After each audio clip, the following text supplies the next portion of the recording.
Hemos tenido dos eventos, que es Otis y este evento de la semana pasada, donde efectivamente no había, o sea, fueron eventos más sorprendentes de alguna manera porque no se podía anticipar su fuerza, etcétera.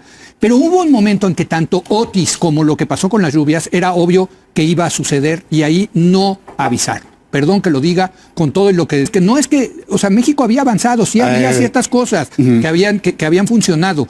Y el hecho es que no han funcionado en los últimos años y yo creo que eso... Que no son eventos comparables. El tema de nuestra capacidad para enfrentar un huracán y en cambio enfrentar una lluvia en las sierras de Veracruz y de Puebla, que en una noche, en esas, si no avise. Lo que no tenemos, avisaron, lo que no tenemos es la relación entre avisar. ¿Qué pasa cuando suena? Claro, activas la alarma. ¿Sabes qué? No has hecho nunca un presidencial, particularmente cuando ocurrió lo de Otis. Entonces, digamos, del lado de lo que hizo la presidenta, me parece que es una decisión acertada y además me parece que le fue muy bien, que llegara a un lugar en donde la gente ha perdido todo y que por supuesto obviamente va a haber señalamientos de inconformidad, de desesperación. Creo que a la presidenta le fue muy bien y lo hizo muy bien. Creo que Hola amigos, un gusto saludarlos. Hoy jueves 16 de octubre del 2025. Leo Zuckerman saca el cobre ante una mesa de análisis referente a la respuesta que ha tenido nuestra presidenta, la doctora Claudia Sheinbaum, ante los desastres naturales, en lo particular en el grave que se presentó en el municipio de Poza Rica, Veracruz. Veamos cómo señala elocuentemente de que estas situaciones se pudieron haber evitado, pero Denise Merkel le señala lo que realmente es Leo Zuckerman, un opositor de closet, un preanista. Así que vamos a verlo, amigos y amigas. Se puso bueno la mesa de análisis. Lo comparto con ustedes con mucho gusto y lo platicamos. Varias cosas. La primera de ellas, efectivamente, la presidenta Claudia Sheinbaum, y me parece que muy acertadamente va al lugar de los hechos. Yo diría que en realidad eso era lo que muchos presidentes hacían. No sé si recordarán a Zedillo, que estaba siempre, y de hecho tomaba entrevistas con los medios de comunicación desde el lugar de las tragedias. Lo que pasó fue que Andrés Manuel López Obrador dejó de hacerlo, diciendo que era para proteger la investidura presidencial, particularmente cuando ocurrió lo de Otis. Entonces, digamos, del lado de lo que hizo la presidenta, me parece que es una decisión acertada y además me parece que le fue muy bien, que llegara a un lugar en donde la gente ha perdido todo y que por supuesto obviamente va a haber señalamientos de inconformidad, de desesperación. Creo que a la presidenta le fue muy bien y lo hizo muy bien. Creo que el tema, sin embargo, de fondo tiene que ver... Me puse a revisar la actuación de las autoridades hacia atrás, en el caso sobre todo de huracanes, y la verdad es que México sí tenía esta cosa de prevención muy, pues ya muy desarrollada en el caso de huracanes y sobre todo de huracanes que entran por el Golfo y el Caribe. El caso de Vilma, el caso de Dean, con muy pocos muertos, con una reacción muy eficaz por parte del gobierno, con gran coordinación del gobierno, del gobierno federal, con los gobiernos estatales y municipales, las Fuerzas Armadas, incluso mejor reacción de México comparado con lo que pasó con Katrina en Estados Unidos, que fue un desastre que devastó por completo a Luisiana. Desde luego tiene que ver con el tema tecnológico de poder de alguna manera predecir por dónde va a entrar el huracán, por cómo va a entrar, con qué fuerza, etcétera. Pero yo creo que México lo había logrado de alguna manera y me parece lo que comenta Denise es cierto. Hemos tenido dos eventos, que es Otis y este evento de la semana pasada, donde efectivamente no había, o sea, fueron eventos más sorprendentes de alguna manera porque no se podía anticipar su fuerza, etcétera. Pero hubo un momento en que tanto Otis como lo que pasó con las lluvias era obvio que iba a suceder y ahí no avisaron. Perdón que lo diga con todo lo que dijo el Servicio Meteorológico Nacional, etcétera. No hubo un aviso a la gente potencialmente afectada, tanto en Acapulco hace 2 años como ahora. Y yo creo que eso nos lleva a la responsabilidad. Mira, mucho de la crítica se ha puesto que si se desapareció el Fonden y si no, yo creo que eso es una crítica errada. Yo creo que la crítica, en todo caso, debe ser revisar el tema de la prevención. ¿Por qué no funcionó la prevención? Exacto. Pero lo que te quiero decir es que no es que, o sea, México había avanzado, sí había ciertas cosas que habían funcionado. Y el hecho es que no han funcionado en los últimos años y yo creo que eso es lo que hay que revisar. ¿Querías replicar algo? Nada más, es que citando a un meteorólogo desafortunadamente fallecido y muy conocido, Hernández Unzón, no es lo mismo el viento que la lluvia. Y las grandes tragedias han sido provocadas por lluvia. Paulina, que ocurrió hace mucho tiempo también en la zona de Acapulco, provocó enorme devastación en Acapulco porque también provocó deslizamientos de tierra. 97.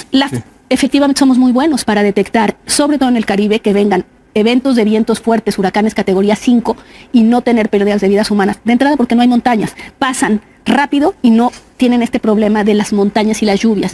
Creo que no son eventos comparables el tema de nuestra capacidad para enfrentar un huracán y en cambio enfrentar una lluvia en las sierras de Veracruz y de Puebla, que en una noche en esas sierras llovió 280 milímetros de lluvia. Creo que, insisto, sí tendríamos que tener la capacidad de hacerlo. No la tenemos instalada. Y el tema no es que con agua por el Servicio Meteorológico Nacional no avise. Lo que no tenemos, avisaron, lo que no tenemos es la relación entre avisar. ¿Qué pasa cuando suena? Activar, activas la alarma. ¿Sabes qué? No has hecho nunca un operativo para que sepan para dónde van. Exacto. La policía no sabe qué calles detener, cuáles parar, a dónde conducir. Pero, a ver, hay una cosa que se llama el Centro Nacional de Prevención de Desastres, que es el organismo técnico especializado en emitir alertas tempranas y empezar a organizar evacuaciones. ¿Dónde quedó ese Centro Nacional ahora? Porque, insisto, el Meteorológico Nacional, la Comisión Nacional del Agua, sí avisaron, tanto en el caso de Otis como en el caso de ahora, con muy pocas horas, también hay que decirlo, pero ni siquiera en esas horas hubo una movilización. Tergiverso, que hay un retroceso. Yo decía que en esta ocasión Claudia Sheinbaum resolvió tomar el toro por los cuernos, en tanto que el expresidente López Obrador más bien le ponía cuernos al toro. ¿Tú ves un retroceso, ves una línea ascendente en la generación de esa cultura? No, me parece que el aprendizaje institucional del gobierno mexicano para lidiar con eventos climáticos tradicionales, que tradicionalmente han afectado al país, estoy pensando en los sismos, pero también en los huracanes, está ahí, está sólido, y no creo que haya necesariamente cambiado. Lo que verdaderamente cambió, yo diría, son dos cosas. Por un lado, tenemos un cambio categórico, importante, de profundidad, en el tipo de eventos climáticos que estamos observando. El cambio climático es real. El hecho de que, por ejemplo, con Otis se haya presentado un cambio tan rápido en la magnitud del huracán es algo que no habíamos visto nunca antes. Es decir, aun si el aprendizaje institucional estaba en sitio para responder a la emergencia, para mandar mensajes, lo que no estaba preparado era un Estado que pueda reaccionar con tanta rapidez. Y creo que eso también explica mucho de lo que estamos viendo en Veracruz, en Poza Rica, en las zonas afectadas.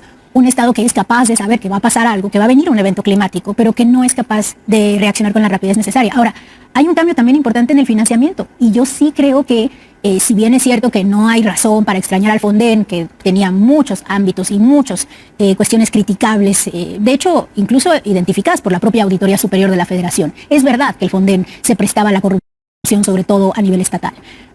Polarización. Mira, yo francamente, digamos, dentro del marco de la tragedia, me parece un tema secundario, pero le voy a entrar al tema de, creo que nadie ha criticado que la presidenta fuera. Lo que ocurre en el mundo de las redes sociales es que cualquier cosita que ocurra en la visita de la presidenta se puede volver una cosa gigantesca, y efectivamente en un ambiente, digamos, muy contrastado, muy polarizante como el que son las redes sociales, si la presidenta dijo oíme o cualquier cosa, esos gestos se volvieron otra cosa y se desvirtuaron. Entonces yo creo que nadie criticó que no fuera, perdón. Yo creo que lo que hubo fue una utilización política de lo que pudo haber ocurrido en el sitio. Pero yo insisto, a mí me parece que la pandemia nos retrató nuestro estado del sistema de salud, que ya lo hemos platicado aquí. Bueno, yo creo que esto nos retrata también, y creo que tiene razón Viri, esto tiene también que ver con la capacidad de un Estado a estar preparado y la velocidad también tiene que ver con eso.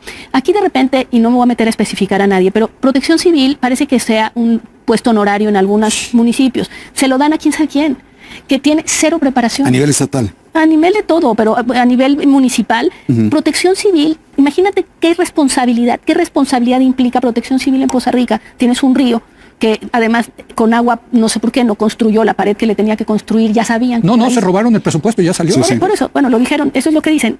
Lo que quiero decirte es, creo que el tema... Toda la razón. Todos los estados tienen colchones, así se llaman, ¿no? Para seguros, digamos, para enfrentar estas cosas. A mí lo que me parece interesante es hacernos la pregunta que nadie se hace y nunca pasa nada en este país, que es ¿quién es el responsable de esta debilidad? ¿No? Porque otra vez, regreso a Otis, el 24 de octubre en la noche ya se sabía que era categoría 5. Y el secretario de gobierno de Guerrero estaba cenando en Acapulco, no se había enterado. El número 2 de Acapulco. Nunca se le avisó a la gente de lo que venía. Eran pocas horas, pero horas muy valiosas que se pudo haber evacuado a mucha gente, que pudo haber salvado algunos sus vidas y algunos sus bienes materiales. Al día siguiente vimos el tema de cómo la gente se iba y robaba la rapiña, en fin. No estaba el ejército, no estaba la marina. El presidente mismo tuvo que, creo que no llegó, ¿no? Llegó 500 horas después por vía terrestre. Entonces fueron por nivel de gobierno. Porque lo que observamos es un gobierno federal que tiene mucha mayor capacidad de respuesta. Yo creo que la presidenta Sheinbaum hace lo correcto en dar instrucciones, en mostrarse empática con la sociedad. Y vemos después al siguiente nivel de gobierno, a los gobernadores, mayormente desaparecidos, minimizando la tragedia o no entendiendo la magnitud de la tragedia. Esa puede ser otra de las razones. Ahora, no parejo, ¿eh? Ella hace esa declaración, pero en general costal tenemos un menor nivel de calidad de gobierno a nivel estatal que a nivel federal. Esa es una realidad. Y luego vemos al nivel más precario, los municipios, en donde destaca enormemente esta conversación que tiene la presidenta Sheinbaum con el presidente municipal local de Poza Rica, en donde ella abiertamente le dice: a mí la gente me está diciendo que tú no estás haciendo nada, y yo le creo más a la gente. Y creo que esa declaración es brutal, porque nos habla de que el propio Estado mexicano, a su nivel federal, entiende la debilidad del Estado municipal, su incapacidad para reaccionar, todos sus errores. Y creo que eso es en parte el gran problema del Estado mexicano, que hemos creado un falso federalismo, en donde creemos que los gobernadores y que los presidentes municipales tienen capacidad de reacción. Se les han dado mandatos importantes en la atención de muchos servicios, pero no tienen la capacidad real para hacerlo. Creo que México también debe repensar ese federalismo, preguntarnos: ¿necesitamos 2.500 municipios o no? Yo creo que no, probablemente podríamos tener 500. ¿Necesitamos a este tipo de gobernadores con estos mandatos o necesitamos mayor control sobre sus acciones? Tú metiste el tema de los gobernadores. Ahí está, amigos. Leo Zuckerman haciendo raja política de la desgracia de los ciudadanos, pero algo sí muy importante. Dos cosas yo le agregaría. Es que realmente hay que sancionar a los responsables de cualquier partido que sea, ¿sí? No hicieron bien su chamba. Ahora hay que fincarle responsabilidades. Y obviamente los gobernadores no apoyaron a los municipios, y también es parte de la responsabilidad de los gobernadores y de gobernadoras. Entonces, amigos, esto es muy importante para dejar subrayado un punto de vista muy personal, porque no podemos continuar con esto. Y sí, hay algunos que se cuelgan lucrando, y es el caso de Leo Zuckerman. Así que, amigos y amigas, ahí está la información. Gracias por su poderoso like. Compartan la nota y los invito a que se suscriban a su canal Legión Política. Soy Francis, nos vemos pronto. Adiós.